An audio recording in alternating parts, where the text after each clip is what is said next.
సంక్రాంతికి వచ్చే సినిమాల గురించి ఏడాది అంతా డిస్కషన్ జరుగుతోంది. సంక్రాంతికి రిలీజ్ అయ్యే సినిమాలకు ఉండే క్రేజ్ అది. అలాంటి ఇండస్ట్రీలో సంక్రాంతికి రిలీజ్ అయిన సినిమా ఇలా పొంగల్ సీజన్ ముగిసిందో లేదో అలా ఓటీటీలోకి వచ్చేస్తోంది. ఇంతకీ ఏంటా సినిమా?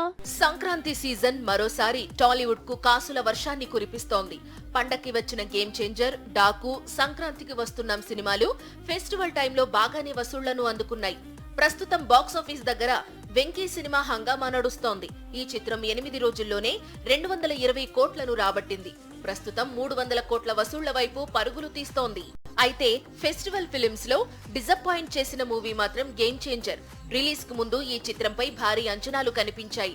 RRR తరువాత రామ్ చరణ్ నటిస్తోన్న సినిమా కావడంతో, పైగా శంకర్ డైరెక్టర్ అవడంతో పాన్ ఇండియా వైడ్ గా గేమ్ చేంజర్ పై మంచి అంచనాలు కనిపించాయి. కానీ రిలీజ్ తర్వాత ఈ మూవీ డివైడ్ టాక్ తెచ్చుకుంది. అంచనాలను అందుకోలేకపోయింది. అందుకే ఈ సినిమా ఇప్పుడు వేగంగా ఓటీటీలోకి వచ్చేస్తోందని తెలుస్తోంది. ఫిబ్రవరి 2వ వారంలో అమెజాన్ ప్రైమ్ లో గేమ్ చేంజర్ ప్రత్యక్షమయ్యే అవకాశాలు ఉన్నాయట.